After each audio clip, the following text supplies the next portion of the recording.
This is D20 ASMR. Today I figured I'd do a little bit of ASMR commentary over a really good game called Shadowrun Hong Kong.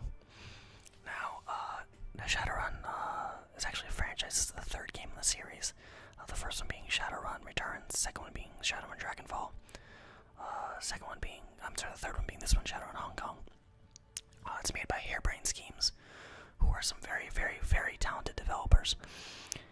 And they're actually working on a BattleTech, turn-based strategy game / RPG. I think they got one of the original creators of BattleTech on them with them to help them do it. These guys are great. So Shadowrun, as a franchise, is actually originally, once again, a tabletop role-playing game. And this game series does an amazing job of nailing that tabletop feel, the kind of dialogue choices, the world set, the setting, the classes, and the combat. Obviously, it can never be quite as deep as a tabletop game, but this game does a very admirable job of coming close. I'm not going to do it now, but you can also do Find More Stories. And that actually, people can make their own custom games, like their own custom campaigns. And you can download them, their own stories and cutscenes and dialogue, and it's pretty cool. But we're going to play the main campaign. We're going to do it on easy. This playthrough, because again, I like to just kind of coast through it and, kind of talk over it. So, Shadowrun, and we're going to make a lady, as usual. And we're going to be a human, because I'm boring. But quick kind of overview. I'm trying to actually be quick this time. I'm usually not quick at these things. Shadowrun is a cyberpunk fantasy game. So it takes place in the near future. Mega corporations have kind of taken over the world. Each country or section of country is ruled by a different mega corporation. The governments exist as shells of their former selves. You can get, I think Deus Ex, right? You can get cybernetic enhancements, robotic limbs, things like that. The main difference is that magic has also re-emerged in something called the Awakening. And that means humans are being born as trolls or orcs or, people mutated in them as more of a mutation because of magic than it is like these are actually distinct races. They're meta-types, they're meta-humans essentially. But if you're an orc, you still grow the tusks and green skin and, kind of pointy ears or whatnot. Not really pointy ears, but, orc shit. Elves get the pointy ears and the skinny frame and all that. And magic has come back. So it's this world in which cars and flying cars at that, sometimes, Akira motorcycles and, rail guns and robotic drones and all this stuff exists, but so does magic. So you get a kind of Blade Runner aesthetic, mixed with, kind of medieval fantasy magic, but everyone also still has a gun. It's very cool. So we're gonna pick a human, and we're actually gonna do a custom archetype here. You can pick a class here. As you can see, like a street samurai, mage, decker, which is a hacker. Deckers are hackers. Shaman, so shamanic magic, kind of totem magic. Rigger. Riggers pilot drones and also drive vehicles and things. Phys ed. Physical adepts are like monks, kind of kung fu, Mage is just standard magic user, and Street Sam is basically your cybernetic warrior, right? I think that actually comes from Neuromancer, William Gibson's Neuromancer, or his books at least. I'm pretty sure he references people as Street Samurai in that. But the great thing about Shadowrun is there's no actual classes in Shadowrun.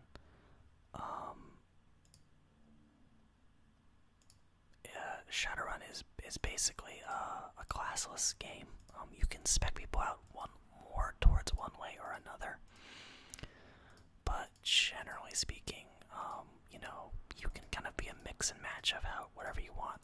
I'm just going through the portraits right now. I already kind of know where I'm going with this, but just for kicks, I am going to kind of show you all the portrait options. Now we're back at the top. So we're going to go with this portrait, and it kind of already does her outfit for you, which is nice. That's her hair and stuff, so it kind of matches the portrait. So we're going to stick with that. I think that's fair enough to go with. We're going to go with that. So now karma points at the beginning. This is part of character creation. So because generally speaking, when you're doing the tabletop, it's a classless system. Sorry, I had to get a drink right there. Classless system. You kind of just spec your character out however you want. You're not like, I am a fighter. Like, you can't say I am a street samurai, but even then, there's so many different types of street samurai. So anyway, body is a measure of your physical resilience. For every point of body, hit points increased by 10 determines the maximum of the cyberware affinity skill. So you can see our available points and our spent points. So we want a decent amount of body to start because I plan on building kind of she's gonna be charismatic muscle. Basically, she'll be really good at shooting a gun and throwing a punch, and she can hold her own in a conversation. Although she won't be, the smartest tool in the shed. We're gonna unlock some cyberware affinity,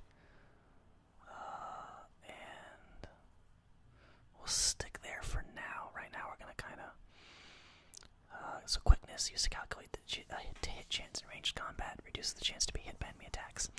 So we want a little bit of that because I plan on going kind of guns, right? Body isn't that strength is for melee combat. Body is more so for health and for cybernetics.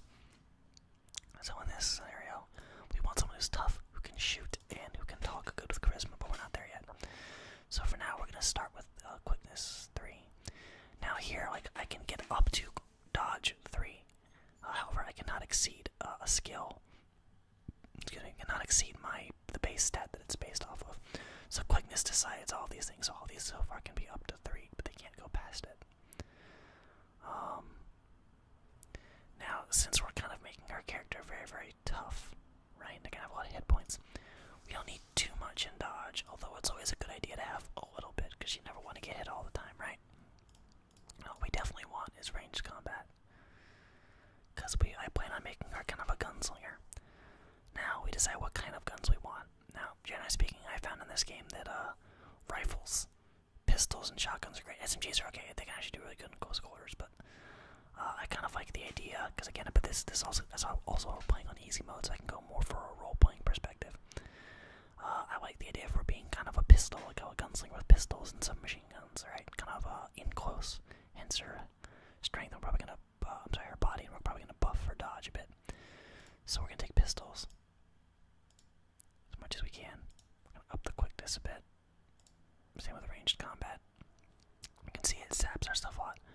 And then we're gonna take another point for that. So now what we have here, as you can see, we can take an aim shot, and we also have auto reload, meaning that it costs 0 action points to reload our gun. You basically can reload your pistol for free. It doesn't cost an action to reload your pistol, which is nice.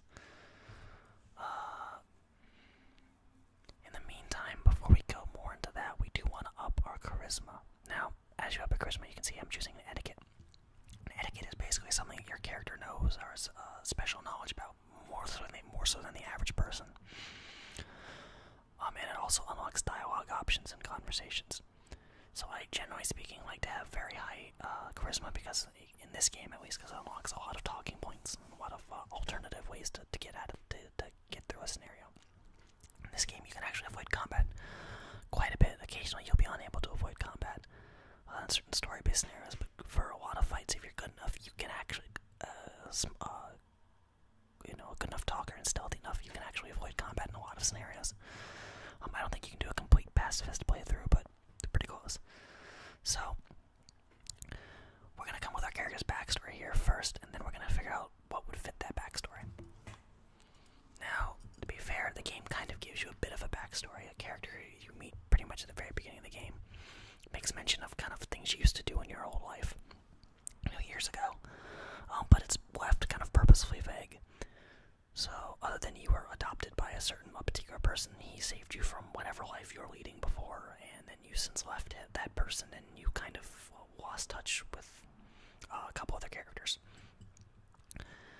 So, we can still basically make the backstory whatever we want.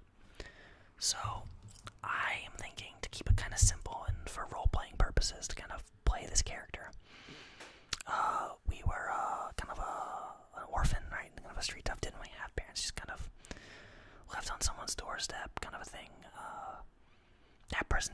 it's Shadowrun, so we weren't even left on the doorstep. We were left outside the hospital, and the hospital just said, fuck this, and left us out there.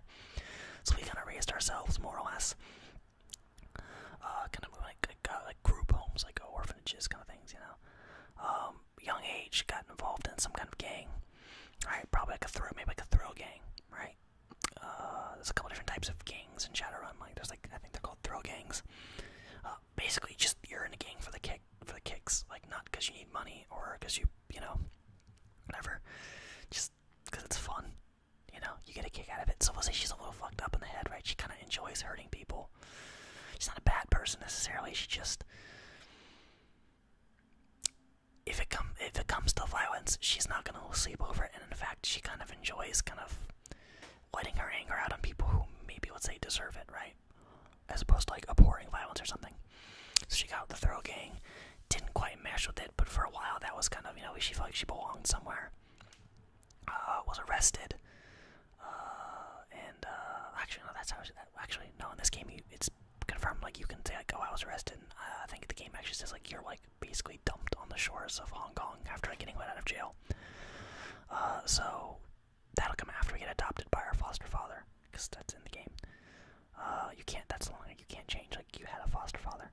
So if I was running with the gang, foster father came in, kind of rescued me from that. Met my friend. We both meet in this game. For a little while, it seemed like I was on the straight and narrow, but then I kind of fell off. I ran away again. Got involved with a different gang. This time more for sustenance and then any kind of sense of, you know, belonging or whatever. And eventually that got me thrown in jail. And I'm not really apologetic for the life that I've led, but you know, I wouldn't mind a better life down the road. But as it is now, I'm just kind of taking life as it comes. We'll say, but we're brash, but we know our way around the conversation, right? We've been in enough life or death scenarios, you know, where we know how to talk our way out of it. We also know that sometimes you can't talk your way out of it, and sometimes you just gotta fucking knock someone out or, you know, pop a cap, right? So, tough, brash, no nonsense. Generally doesn't think things through, but occasionally has like bouts of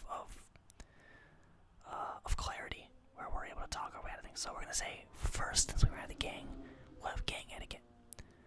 Now, this shit doesn't matter because we're not getting into magic. So ironically, the only thing it's actually gonna help us out because we just need to bump charisma. We can actually ignore all of these because we're not getting into magic. So we're gonna pop it up some more. We have more etiquette now. Sorry. So we're also gonna say not corporate. She would never work for a corporation. I mean, a Shadowrunner would, but like when she was running with the gang and stuff, that's not something that came up. So probably security or Shadowrunner would come up. Security because she probably butt heads with the cops a lot. Shadowrunner because, you know, she's a Shadowrunner. Probably did some of that shit on the side, some lower end Shadowrun work. I think we'll go with Shadowrunner. And we don't have enough to get to our third etiquette. You can see this maximum for trolls. So luckily we're humans, so we can take as much as we want. Now we're gonna be. Oh, that's right. Yeah, we gotta rethink this a little bit. We can do that. But I am actually going to come in here and let's see. Well, you know, we can always level up as we play the game. This doesn't have to be exactly as it is now, but I just realized how ridiculously weak we are in the strength category. So I'd like to shore that up a little bit.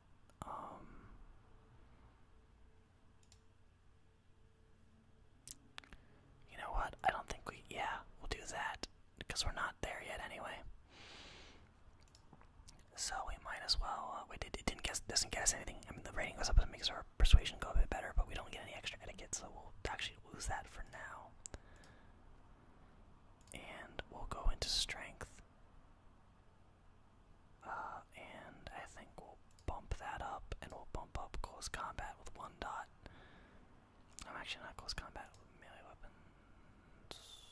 Oh, I have to have close combat to get melee, right? And then we'll do melee weapons. Oops. Can't afford it. So that's gonna be it. a great build, but it'll be fun. So we're dumb as a pile of rocks. Not very wise at all. But we're kind of quick, kind of strong, and kind of tough. And we're a pretty good shot for the beginning of the game.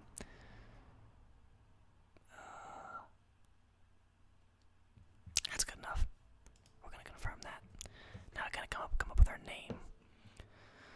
So, because it's Shadowrun, basically America's been carved in two. There's the UCAS, United Canadian American States, and the CAS, which is I think the the CSA. I think it's CSA. I think it's like Confederated States of America. Basically America's split down the middle, like horizontally. So I'm thinking we're from, and there's Japanese mega corporations, American mega corporations.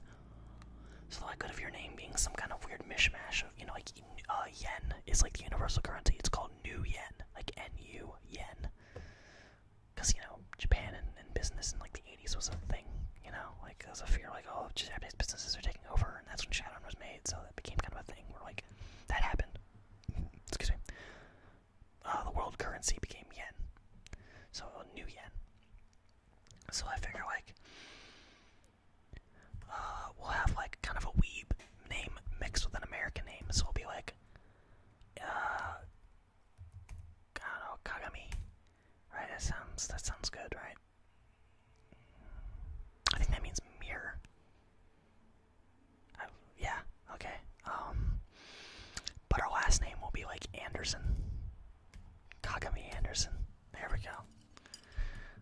And our street name, what are we known as on the street?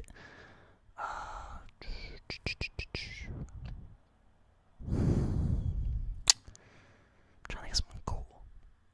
Something cool that I haven't used before either. Unfortunately, I'd ask people in the comments, like, if more than like 10 people watch this stuff, I would ask people in the comments what I should name them if I could hold off on the name, but I can't. So I think we're just gonna go with, we're like we use handguns, right? She's gonna be using handguns and stuff.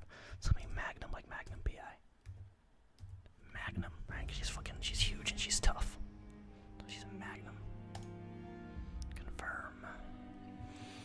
That'll do it.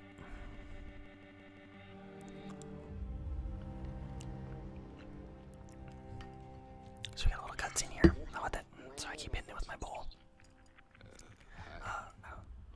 My food's in. I don't smoke weed. I'm a square. I haven't spoken in a while, but I need your help. Remember the day So I'm gonna let this cutscene kind of play out, and then I'll jump in once the dialogue, my character's dialogue picks up. Just accept that your past loses all power over you. Yeah, I was wrong. I'm on my way to Hong Kong now to finish something I should have faced a long time ago. And I need you with me. I know we're not blood and we didn't leave things in a good place, but you and Duncan are the only real family I have. Please, if our past means anything to you, meet me in Hong Kong right away. I'll explain more when you get here. I'm begging you.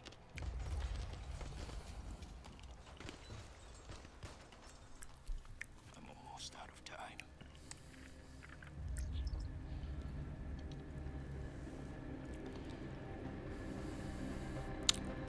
I don't think things went well for. I don't think it went well for him. It's okay though. If anything, we'll avenge him.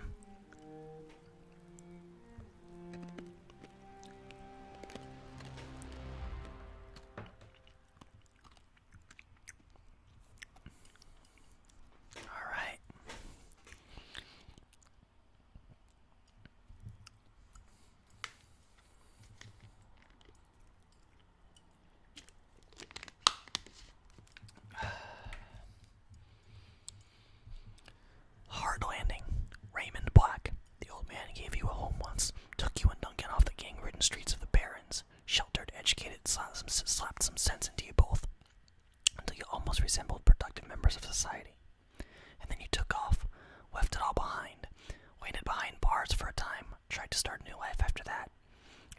years since you heard Raymond's voice, until out of the blue you got this cryptic message, a plea for help. Meet me in Hong Kong right away, and wire to your account enough new yen to pay for the flight and then some. The descent is rough. A squall comes out of nowhere, sending a solid sheet of rain punching into the suborbital transport. With a ragged shudder, the plane finally skids to a halt at the edge of the Chekwapkok tarmac. An hour and an intermediate number of emotionless security checkpoints later, you hail a water taxi to Victoria Harbor. Hong Kong looms ahead, pulsing with energy.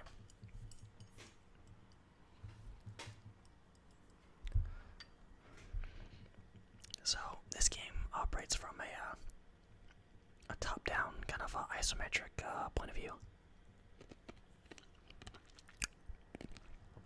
and when you're not in combat, it operates in real time. And then when you get into combat, it turns into a turn-based affair.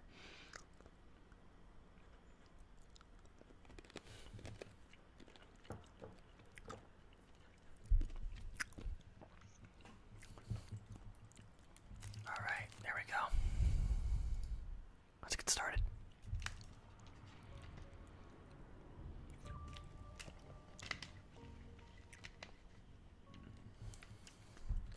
It's running a little slow because of Fraps, I think, but I don't know, I'm a scrub. I'm sure that's a better program than Fraps, but that's what I'm using, so deal with it. You step from the churning of the water taxi to the ponderous rocking of the docks, your stomach lurching at the transition. As soon as you're clear, the captain nods once and steers the small craft back into the harbor.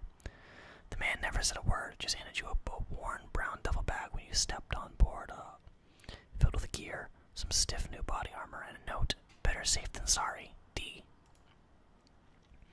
Above, smog-thick clouds hang low in the sky, reflecting the lights of the city in a nauseating swirl. The wind changes directions more than once, creating a heady stew of aromas, diesel, sea salt, street food, and filth. It's all I can do to keep your in-flight meal where it belongs. Two figures stand, waiting in the dim light of the pier. The first is an orc, lean, with in-your-face muscles and a jaw made to break fists. The second is an elf, one hand resting casually against her hip. Raymond Black is nowhere to be seen. Duncan. Alright, I'm gonna do a voice that's kind of hard to do quietly, but I'll try. Well, don't you look like shit? Duncan Wu, the closest thing you have to a brother. You haven't seen the man in 8 years, still as charming as ever. He grins. Green's not really your color, Kagami. Doesn't go with that nice new armor I gotcha. As you open your mouth to respond, something shifts alarmingly in your stomach, a liquid bubbling sensation. Now you can see here we have 3 options that are basically you and then puke. Nice to see puke. Look, I puke. But because we have a high enough body rating, we can tough it out. I figure I'll do my usual kind of tough girl voice, kind of like this. Not too much higher pitch than my own. Don't know what you're talking about. Must be the harbor lights messing with you. Must be. Guess you've still got some of your old fortitude at least. He laughs. Considering how much synthol we used to put down, I'd be surprised if you couldn't handle a little chub. Anyway, we gotta go find Raymond. Where is the old man? Never showed up. He still got that same baritone rasp. Had it since he was 12. Wu developed early.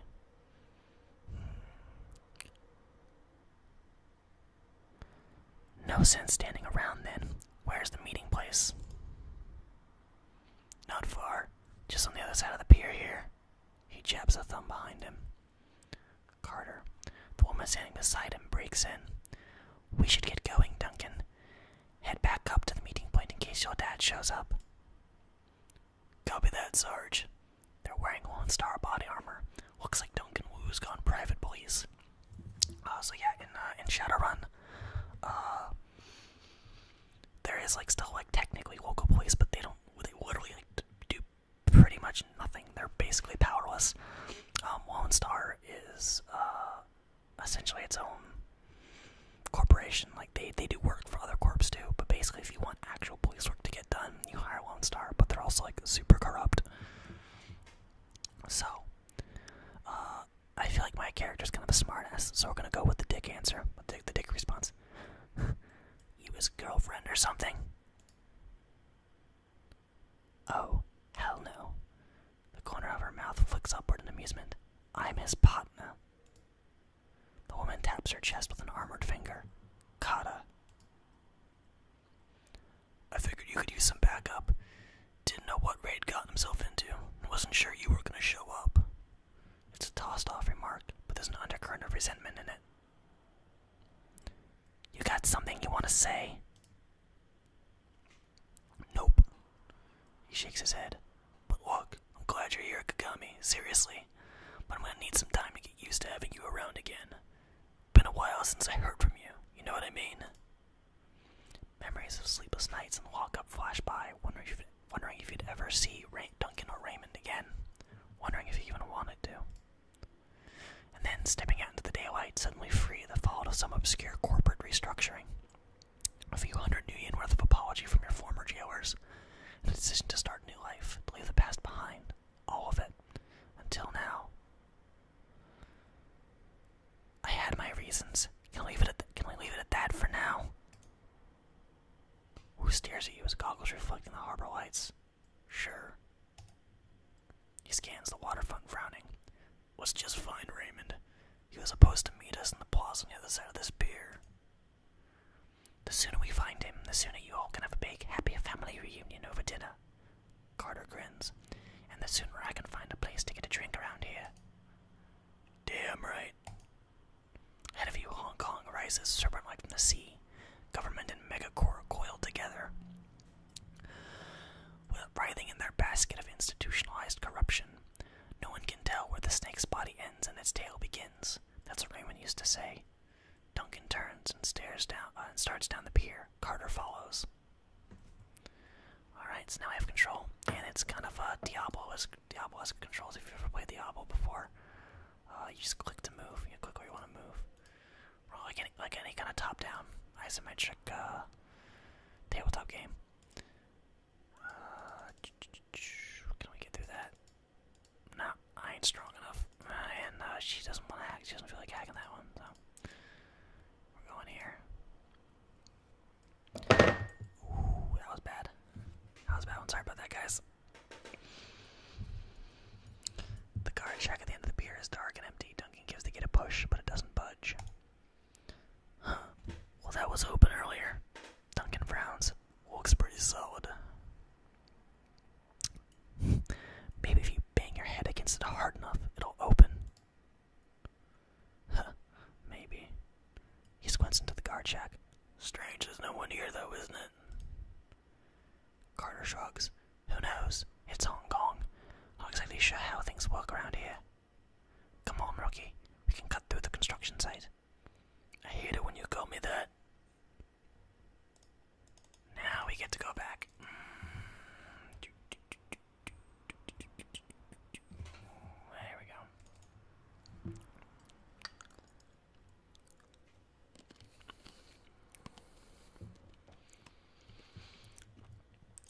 There we go. The gate is locked, but the nearby control panel appears accessible. Carter pulls it open with a metallic screech that pierces your skull, sending a new metallic wave of pain down to your churning stomach. She examines the control panel for a moment, then throws Wu a backward glance. Looks like there's another way off the dock. Sorry, I forgot her voice. Looks like there's another way off the docks on the other side of this gate. I think I can bypass the lock. So, if I had 3 intelligence, I could try it, but I don't. So, I'm gonna stand aside and let her work. Got it. Let's go. Boom. Movement. Uh-oh. Shouting in Cantonese. More Cantonese, too quick to catch.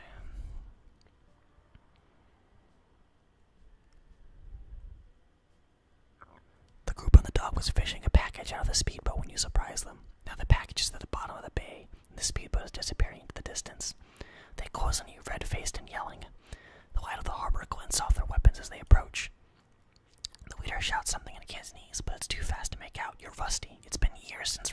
house, and the language lesson that wouldn't end.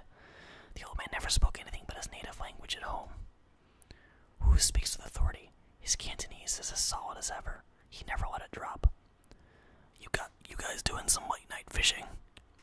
In Cantonese. The smuggler smiles. Oh yeah, we're fishing for assholes. Wu points at their weapons. You're gonna need some better bait. All you're gonna catch with that is trouble. So all these options are good. Whisper to Duncan. Seriously, did they teach you that in rent-a-cop school? Try out your Cantonese. We're just passing through. Why don't you put the guns away? Or we can say, Lone Star, lay down your weapons.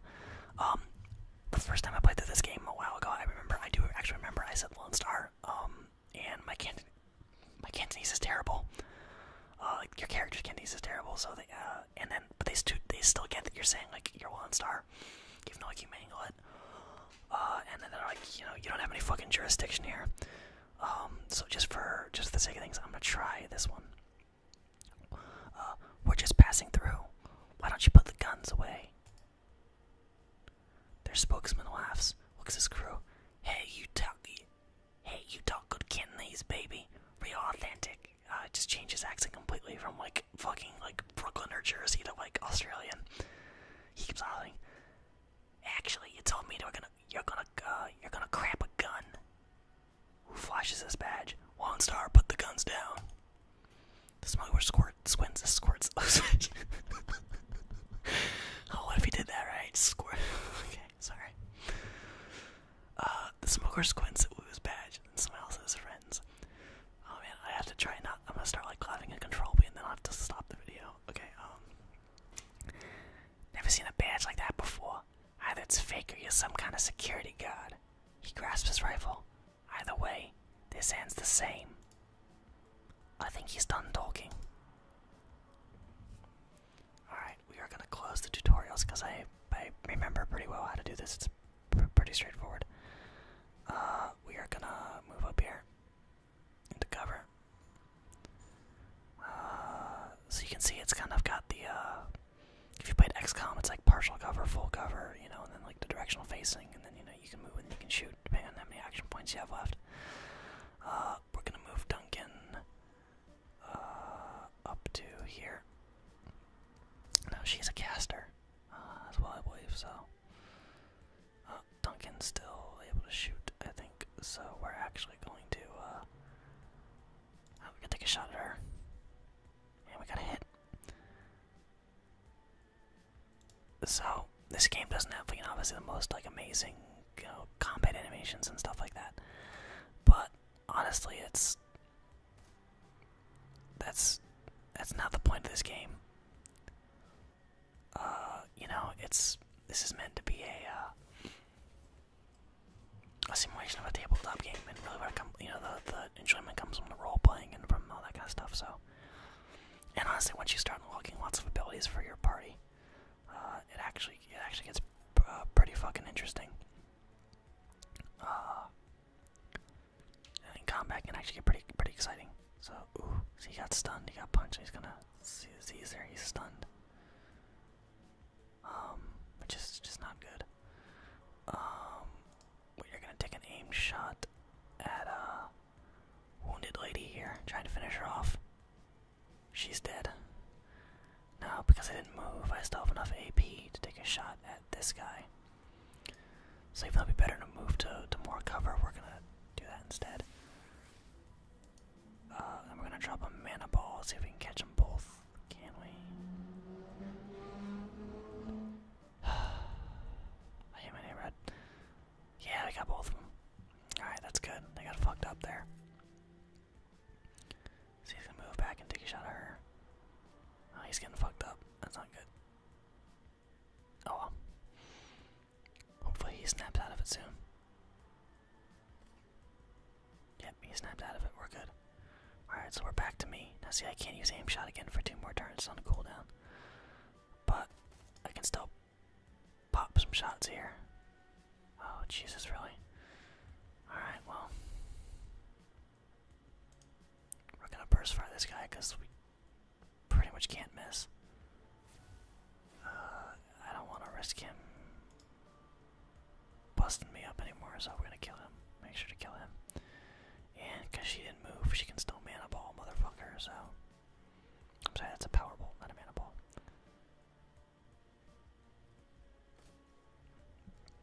So anyway, it's pretty much a done deal at this point. This guy's got completely out of cover. So he's, there should be no way we miss him. I mean, there's a 1% chance, but, yeah, he's dead. And then we're gonna have him take an aim shot from where he is, so he doesn't leave cover. That did it. We're gonna take a regular shot. That hurt him some more. And then hopefully, I did not mean to do that. I did not mean to do that. I meant to click on him to attack, and okay, well. Anyway. Combat's over. Do you think those guys were Triad? Not sure. I don't recognize their tattoos. So that was Shadowrun. I am going to save here. And it won't let me save. Probably auto-saving or something. But that is... We'll keep playing then, I guess. We'll keep playing until I can save. How about that? This will be kind of a long video, but we'll go until it lets me save. Another gate panel. This one's been vandalized and busted up good. A real nightmare for a repair job. Who stares at the fence considering loops and rolls of razor wire glitter in the lamplight? Looks edged with monofilament. The corporations here don't screw around. Okay, I said she's a little dense. She's got 1 intelligence, so we'll try this way. Duncan and I have had plenty of fences before. It'll be fine. She smirks. No, it won't. They use this kind of concertina on prison walls back in the UCAS. Goes through bone like a propeller through sea foam. Duncan nods in agreement. We aren't touching it. How about it, Carter? They can get the gate open. She winks at him. What do you think? It'll take me a few minutes, though. Frowning, she leans in to get a closer look at the mangled fuse box. A few seconds later, she starts pulling wires and yanking fuses, a look of intense concentration on her face. She's competent. In Cantonese, Kagami. He sounds like Raymond when he does that. I'm aware that Kagami is Japanese, and this is, Cantonese is Chinese. Like, fuck it, I told you I told you I was gonna weeb it up, alright? In Cantonese, let's see. The pen of my aunt is sitting on the end table, satisfied. He shakes his head, Cantonese and Cantonese. You're gonna be a dick about this, Kagami. We're in Hong Kong, only Cantonese from now on. Just like going over to Raymond's house, those endos drills are about to pay off. It's coming back. Won't be a problem. He nods once, satisfied, and turns his back on Scan's horizon. At least you can still handle yourself in a fight. Did you doubt it? His back still to you? Nope. The silence between you gets louder, heavier. Then it's broken by a sudden wailing screech. Wu's hand goes to his holster. The screech is replaced by the sound of grinding wheels. Glancing over the console, you see Carter grinning back at you. Got it. There we go. Let's keep it moving, the light from the nearby vendor stall stabs into your eyes, triggering the throbbing ache in the back of your skull. You stop short, squinting as rough voices drift in on the wind. Where's everyone else? Where's the damn shipment? Haven't seen him yet. We just got here. The voice becomes irritated. Long way is probably waiting for us so we can haul it out of the boat for him. That lazy bastard. Let's just get out of here. Let him find us. Carter keeps her voice down. Looks like we're on a stroll through Smuggler Central. These gangers just don't know we're here. We could probably just slip past. Or we could clip them. They're already looking for us. Might be better to take them out now, while we've still got the element of surprise on our side. So basically, if you press the holster button, you'll pull out your gun and you can shoot someone, and that'll initiate turn-based combat, but you'll basically get to move as if you weren't. I'm sorry, that's not it. You pull the holster out, and it starts turn-based gameplay, but you're not in combat yet. Like, they won't move on you, so you can essentially see sight lines and we're gonna save here. Game saved. And I think we're gonna call it there for today. I think that's a pretty good introduction. I plan on continuing this alongside MechWarrior and Vampire. Probably kind of like alternate, like do a MechWarrior gameplay and then do a Vampire, and then do this again, then do MechWarrior, then so on and so forth. Occasionally doing other videos in between. Probably like one kind of like random video a week or something. Always recording wise. I'm so terrible at uploading. Probably I'll end up uploading like 10 videos at once. But anyway, that was Shadowrun Hong Kong. And if you guys like it, you can get it on Good Old Games for like, I don't know, I think it's like 10 or 15 bucks. It's like on sale half the time for like less than that. Obviously that's not a sponsored thing or anything. I get like I get like 50 fucking views per video. I'm not sponsored by anyone, much less Good Old Games. I just generally want more people to play these games, so yeah, you can get it on Good Old Games. It's also on Steam, but I'd recommend Good Old Games because it's DRM free. You don't have to connect the internet once you've downloaded it. You can just play it and copy it to any other device without having to like log into Steam and all that shit. So anyway, that's it. Oh, that was a bad call. Anyway, that's it, and I'll see you guys next time.